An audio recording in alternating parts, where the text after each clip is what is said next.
Welcome to Soft Feminine. I never thought a simple family dinner could change my life forever. Mom had been quiet that evening, stirring the soup slowly, eyes distant. Then, in a tone that sounded almost like a whisper but carried across the kitchen, she said, I wish I could see you as I've always imagined. I laughed nervously, thinking she was joking. Mom, what do you mean? She just smiled, gentle but serious, her eyes shimmering with something I didn't understand. Just, trust me, sweetheart. I shrugged it off, trying to pretend I hadn't felt that tiny shiver of unease down my spine. That night, I went to bed like any other day, except sleep didn't come. I kept thinking about her words. Something in the air felt heavier, charged, as if the world was waiting for something to shift. And then I woke up. I sat up, rubbing my eyes, and froze. The reflection in my bedroom mirror wasn't mine anymore. My face, my body, had subtly, impossibly changed. My jaw was softer, my cheekbones higher, my shoulders narrower. Even my hands looked different, slimmer, elegant. My chest pressed against the pajama top differently. Panic slammed through me. What's happening? I whispered, my voice lighter, softer, higher pitched than it had ever been. I pressed my hands against my cheeks, then my chest, trembling. Every movement felt unfamiliar, intimate, and terrifying. Mom's words echoed, I wish I could see you as I've always imagined. I ran to the mirror again. My hair had grown overnight, or perhaps fallen in a way it had never done before. My eyes looked feminine. Gorgeous, delicate, alien. I couldn't look away. And beneath the fear, there was something else. A strange, uninvited curiosity, tugging at me like a whisper. What if this feels right? The rest of the house was quiet. Dad snoring softly in the living room. Mom nowhere to be seen. Alone with my reflection, I realized my life had changed, maybe forever, and I had no idea what to do next. The morning light felt wrong. Too bright. Too revealing. I stumbled into the bathroom, barely able to recognize the person in the mirror. My reflection, soft, feminine, delicate, stared back at me like a stranger who had stolen my life overnight. Mom appeared in the doorway, carrying a cup of coffee. Good morning, sweetie, she said warmly, but her smile carried something else, satisfaction. Morning, I mumbled, my voice catching. Hi. Light. Different. I cleared my throat, tried again. Morning. She tilted her head, eyes studying me as though weighing every detail. You look nice, she said, almost casually. But I felt the weight behind her words. Breakfast was unbearable. Every movement of mine felt conspicuous. The way I reached for the toast, the way I held the spoon, they all seemed different, foreign. Mom kept glancing at me, smiling softly, almost expectantly. I feel weird, I admitted, finally blurting it out. My voice trembled. Something's changed. I don't know how to explain it. Mom didn't react the way I expected. No panic. No shock. Only that same calm, almost secretive smile. You'll get used to it, she said. I didn't believe her. By the time I reached school, the changes weren't just internal, they were visible. The way my blouse clung to my new curves. The subtle sway of my hips as I walked. Friends who had known me for years stayed, some whispering, some wide-eyed. Dude, what happened? One friend asked, barely able to keep his voice down. I froze, my stomach knotting. Nothing. I said, forcing a laugh that came out higher than intended. Whispers followed me down the hall. Teachers' glances lingered a fraction too long. Everyone seemed to notice the shift, even if they didn't understand it. Lunch was worse. Sitting with my usual group, I felt every eye on me. Are you okay? Someone finally asked, hesitant. I nodded, swallowing the lump in my throat. Yeah, just tired. But inside, panic churned. Every part of my life felt disrupted. Walking, sitting, even holding a pencil, it all reminded me of the stranger I had become. When I returned home, I locked the door, leaning against it as if it could shield me from the world. My reflection in the hall mirror startled me again. My hair fell differently. My lips were fuller. My eyes, softer. Fear gripped me, but curiosity lingered, stubborn and insistent. Who am I now? Mom knocked lightly on the door. "Dinner soon," she said softly. "I want to see you." I swallowed. "Yeah, okay." And for the first time, I realized this wasn't just a morning change. This was life-altering. That evening, the apartment felt like a sanctuary and a trap all at once. The hum of the refrigerator and the faint sound of traffic outside were the only companions as I closed the bedroom door behind me. I leaned against it for a moment, hands shaking, heart pounding. The mirror reflected a stranger. Her eyes wide, lips soft, hair falling gracefully over her shoulders. Every curve, every detail of her body screamed unfamiliarity, but beneath the fear, there was a whisper of intrigue. I hesitated at the closet. Clothes I had never really paid attention to now seemed like tools of transformation. A scarf, soft and silky, draped over a hanger. A cardigan with delicate buttons caught my eye. Small makeup kits Mom had tucked away for years, a playful joke, now seemed almost like instructions waiting to guide me. With trembling fingers, I reached for the cardigan. Sliding it over my shoulders, I gasped at the comfort it provided. It fit perfectly, as if tailored for this new me. The scarf brushed softly against my neck, and a strange warmth spread through me. I looked in the mirror and whispered, "This feels weirdly right." Curiosity took over. I dabbed a light lip balm across my lips, marveling at the subtle change it made. My fingers traced the outline of my face, and I noticed how soft my jaw felt, how delicate my features had become. Tentatively, I practiced tilting my head, smiling lightly, moving my hands in gentle arcs, testing the natural grace of this new body. Next came my voice. I cleared my throat, attempting to speak normally, but the pitch came higher than expected. Panic mixed with fascination. "It's still me," I whispered, "but different." I experimented with tone, rhythm, and softness. Every small shift made me feel alive and terrified at the same time. Hours passed unnoticed. I tried hairstyles, brushed my hair into soft waves, then pinned it differently. I experimented with subtle makeup, cheeks, eyelids, lips. Each minor change sparked a mixture of excitement, embarrassment, and awe. At one point, I caught myself laughing softly at how natural it all felt, and then instantly panicked. Am I enjoying this? Am I, her? The thought made my chest tighten with guilt and fear, yet the reflection in the mirror smiled back reassuringly, as if daring me to accept her presence. I practiced walking around my room, testing posture, sway, movement. Each step, each motion, felt unfamiliar yet exhilarating. Small discoveries became victories. Even sitting, tilting my shoulders, adjusting my hands, every gesture taught me a subtle lesson about this body I hadn't known I could inhabit. When I finally collapsed onto the bed, exhausted and exhilarated, I realized something terrifying and exciting. This wasn't just an experiment or a temporary game. This was a glimpse into a version of myself I had never dared to explore, a side that might actually belong to me. Fear hadn't vanished, it was still there, sharp and persistent. But curiosity, and a fledgling sense of identity, had taken root. And for the first time since Mom's wish, I felt a flicker of wonder and possibility. The weekend arrived, bringing with it a mixture of dread and anticipation.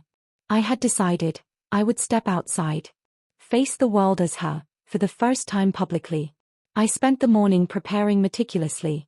Jeans that fit my new curves perfectly, a soft sweater that draped just right, the scarf I had come to trust wrapped gently around my neck. I checked the mirror repeatedly, practicing a natural smile, adjusting my posture, tilting my head until it felt effortless. Every movement was deliberate, every glance rehearsed, but I wanted it to appear spontaneous, easy. Walking outside, the air felt different. The sunlight fell warmly across my shoulders, yet every step down the familiar streets of my neighborhood sent shivers up my spine. People passed by, some glancing curiously, some without noticing. Every interaction was a test of my nerve. The cafe was my first stop. I hesitated at the door, gripping the strap of my bag, heart pounding. But then I saw Aisha waiting inside, waving, a reassuring smile on her face. "There you are. I was wondering if you'd actually show up," she teased lightly. I swallowed hard. "Yeah, ready," I said, forcing confidence into my voice. Inside, the warm aroma of coffee and baked goods enveloped me. Conversations and laughter felt amplified, as if the world itself was watching my every move. My fingers gripped the menu, legs crossed awkwardly under the table. But when I ordered my drink, the barista's smile was kind, her tone friendly. The world didn't judge me. It didn't reject me. Sitting with Aisha and her friends, I laughed nervously at first. My voice felt high, foreign even to me, but gradually, it settled. I noticed the subtle sway of my hips, the gentle movement of my hands as I gestured while talking. Compliments came, on my scarf, my hair, even the brightness in my eyes. Each small acknowledgement sent a rush of exhilaration through me. Later, walking across the park, the sun warmed my face. I passed families and couples, children running past, and I felt present. A strange, thrilling comfort settled in my chest. My reflection in the cafe window caught my eye, and the girl staring back at me was confident, poised. She moved naturally, unself-conscious, even proud. Every small victory, the laughter, the smiles, the acknowledgement from strangers, built on the last. The fear hadn't disappeared, but it no longer dictated my every move. By the time I returned home, my steps were lighter. My shoulders relaxed, my chest high. I had survived the world outside, and more than that, I had begun to enjoy it. For the first time since Mom's wish, I felt a fragile yet undeniable truth. I could exist as her, not just in private, but publicly. And maybe, just maybe, I could thrive. It happened on a Wednesday, a day that started ordinary but quickly turned into a nightmare I couldn't escape. I was walking to the local library, her outfit carefully chosen, a soft dress that hugged my curves, a light cardigan, the familiar scarf wrapped just right. I felt ready, confident even, for the first time in days. And then I saw him. A friend from childhood, Armin. Someone who had known me inside and out. His eyes widened the moment he spotted me. "Wait, is that you?" he stammered, disbelief clear in his voice. Panic surged immediately. My pulse raced, my stomach twisted. Every instinct screamed to run, to hide, to go back to the familiar, but I couldn't. Not anymore. "Yes," I whispered softly, voice higher, lighter, unfamiliar even to me. "It's me." He stepped closer, studying me with a mixture of confusion and concern. I don't understand. How?" Before I could answer, whispers began around us. Passers-by slowed, curious, watching. Some pointed discreetly, others whispered to companions. It felt like the world had suddenly turned into a stage, and I was the main act. Armin's expression grew tense. "You need to be careful. People are noticing. And your family, what about them? And your friends?" The weight of the choice crushed me. Go back. Try to reclaim my old life, hide in the familiar shell of who I had been. Or step fully into this new identity, face whatever consequences, and risk losing the comfort of the life I knew. Every memory of the past weeks, my reflection at night, the hours experimenting with hair and makeup, the first moments of confidence in public, the smiles of strangers, even the approving glance from Mom, flashed through my mind. I swallowed, heart pounding, and whispered to him, I'm staying. I can't go back. Not after seeing her. Not after feeling me. His eyes softened, a mix of shock and tentative acceptance. "Are you sure?" I nodded. "Yes. I have to be me." For the first time, I felt a strange sense of liberation. The whispers, the stares, the judgment, they no longer terrified me. I lifted my chin, shoulders back, and walked forward with deliberate confidence. The world could watch, could whisper, could judge, but I was no longer hiding. That day, I realized fear could no longer control me. Curiosity, confidence, and authenticity had become my guides. And stepping into her, fully and unapologetically, was the only way forward. Walking home that evening felt surreal. The air was crisp, carrying the faint scent of evening rain. Every step I took was deliberate, measured, unafraid. For the first time in weeks, I felt grounded, whole, even in a body that had once terrified me. Inside, Mom was waiting, her face warm, her eyes gleaming with that familiar quiet satisfaction. "Dinner's ready," she said softly, but there was an unspoken acknowledgement in her gaze, a recognition of who I had become. I smiled. A real smile, one that started in my chest and radiated outward. "I'm okay," I said, softly but confidently. "Actually, More than okay. Mom nodded. Good. Because I want you to be you. Fully. That night, alone in my room, I sat before the mirror. The soft lamplight highlighted every feature: soft cheeks, full lips, gentle curves. My hair fell in soft waves, brushing my collarbone just right. I traced the lines of my face, my hands now familiar with this body, no longer alien. I choose you, I whispered, to the reflection, to myself. I choose me. The days that followed weren't perfect. Some encounters were awkward, some stares harsh.